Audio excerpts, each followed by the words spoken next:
सरकार कह रही है, एलजी साहब कह रहे हैं, मनोज तिवारी जी कह रहे हैं, हमें सुन के बहुत अफसोस हुआ। इसके लिए हम सॉरी चाहते हैं, बहुत दुख हो रहा है। अगर दुख हो रहा है सॉरी के लिए, तुम्हारी सॉरी एक्सेप्ट हो जाएगी, मेरा मकान दे दो। दोस्तों नमस्कार, विकल्पवाणी सच्चाई की खोज में आपका स्वागत है। दोस्तों आपको याद होगा, बीते साल नवंबर में उत्तरकाशी के सिलकियारा सुरंग में फंसे 41 मजदूरों को 12 रेड माइनर्स ने बाहर निकालकर जान बचाई थी, जिसके बाद बड़े बड़े नेता और अधिकारी इनका सम्मान करने के लिए इनके पीछे दौड़ लगा रहे थे। इनके साथ फ़ोटो सेशन करने के लिए बढ़ चढ़कर आगे आ रहे थे। बड़े बड़े मीडिया चैनल इनसे बात करने के लिए इनके पीछे भाग रहे थे। उस दौर में इन मजदूरों ने नेताओं और अधिकारियों से निवेदन किया, उन्हें सुरक्षित रोजगार, सुरक्षित आवास दी जाए।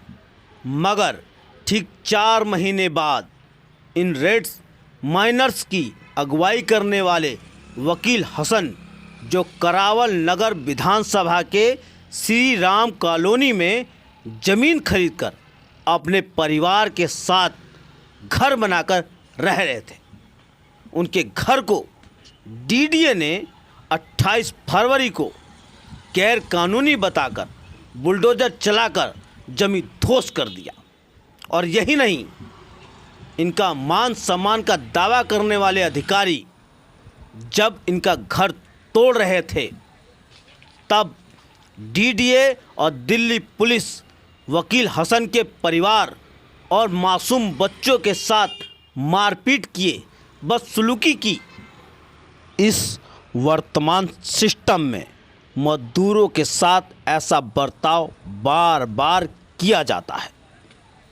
इसी मसले को लेकर दिल्ली के संयुक्त मजदूर संगठनों ने डीडीए कार्यालय पर प्रदर्शन कर रहे हैं। आइए जानते हैं इन प्रदर्शनकारियों का इस मसले पर क्या कहना है। विकल्पवाणी सच्चाई की खोज।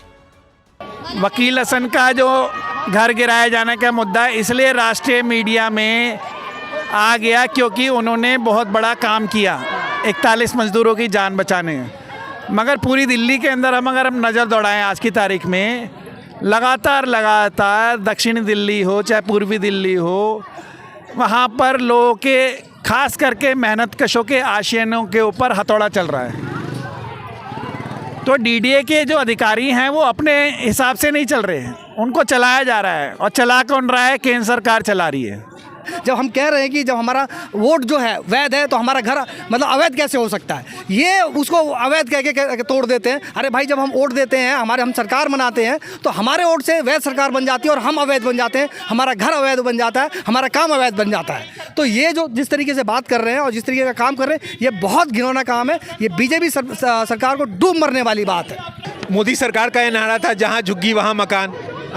तो जहाँ अगर मजदूर आदमी है वो पाई जोड़ के अपना वो किसी तरह घर बना लिया है, तो सरकार उसको रेगुलराइज करती। पहले भी रेगुलराइज हुई है झुग्गियाँ। तो भाई उस अपने जिम्मेवारी से सरकार भाग रही है, और जो भी गरीब आदमी है उसको सता रही है। और जो बुलडोजर राज जो आज जो भाजपा का जो कमल के जगह बुलडोजर उसका जो चिन्ह बन चुका है, जो एक सिंबल बन चुका है, उसको वो स्थापित करने में वो लगा हुआ है कि जो भी सरकार, जो भी गरीब गुरबा अगर सरकार के खिलाफ बोलने के डायरेक्शन में आएंगे तो ये उन पे बुलडोजर चलवा दिया जाएगा। लोग कहते हैं कि मोदी जी जो भी काम करते हैं वो किसी की समझ में नहीं आता। ये काम भी किसी की समझ में नहीं आया है कि ये कौन सा इनाम है जिसको इनाम देना चाहिए था। आप इतने घर बनाने की बात करते हैं, मोदी जी हर जगह जाके ढंडोरा पीटते हैं, मैंने इतने शौचालय, इतने मकान, ये वो सब कर दिया। क्या वकील हसन उन सब से ऊपर हो गया कि उसको एक मकान नहीं दे सकते थे आप? आज सरकार कहती है कि अधिकारी कह रहे हैं कि ये हमसे गलती से काम हो गया। अगर गलती से हो गया था तो 28 तारीख को मकान गिराया था, आज 4 तारीख है, अभी तक आप गलती का सुधार कर सकते थे। इससे साबित होता है कि मोदी सरकार कम्युनलाइज करके किस तरीके से वोट बैंक की राजनीति कर रही है और इसके आधार पर कारपोरेट का सेवा कर रही है। इसीलिए उसको आईना दिखाना जनता की तरफ से ज़रूरी है, संगठनों की तरफ से ज़रूरी है कि जनता समझे कि ये सरकार जनता की नहीं है, कारपोरेट की है, इसको उखाड़ फेंकना है। जिस तरह से केंद्र की सरकार ने बुलडोज़र चलाया है, ये जो बुलडोज़र की राजनीति है कि गरीबों के आवास, गरीबों के रोज़ी रोटी के ऊपर जो हमला है, उस हमले के खिलाफ आज के ट्रेड यूनियनों का आह्वान है। दोस्तों, अभी आप लोगों ने इन प्रदर्शनकारियों की बातों को सुना।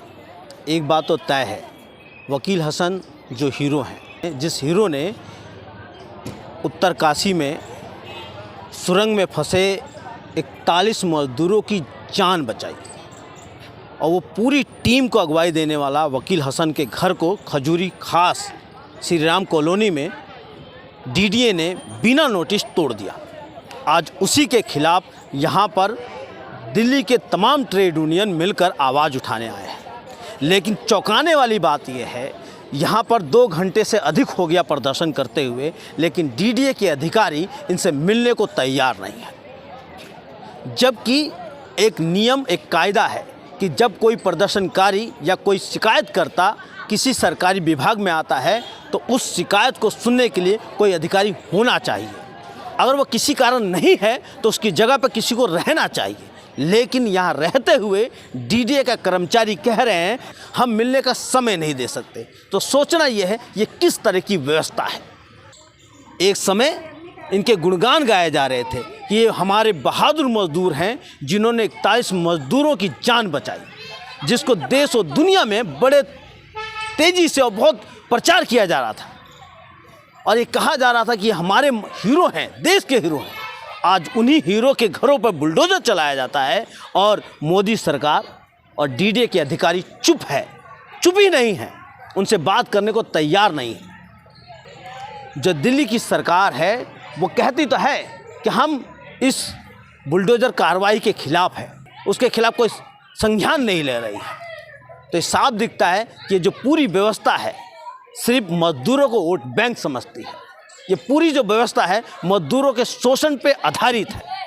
और एक बात और इस प्रदर्शनकारियों ने उठाया है, इन मजदूरों ने लाइनों में लगकर सरकार को चुना है। उनके मतदान लीगल हो सकते हैं, फिर उनके घर, उनके पहचान पत्र, उनका बिजली का बिल, उनका आधार कार्ड, उनका पैन कार्ड इलीगल कैसे हो सकता है। फिर ये भी सवाल उठता है, जिनके मतदान से ये सरकार अपने आप को वैध बता रही है, लीगल बता रही है, वो लीगल कैसे हो सकती है। इस बारे में आप लोग क्या सोचते हैं, आप लोग क्या समझते हैं, कमेंट कीजिए और देखते रहिए विकल्प वाणी, सच्चाई की खोज।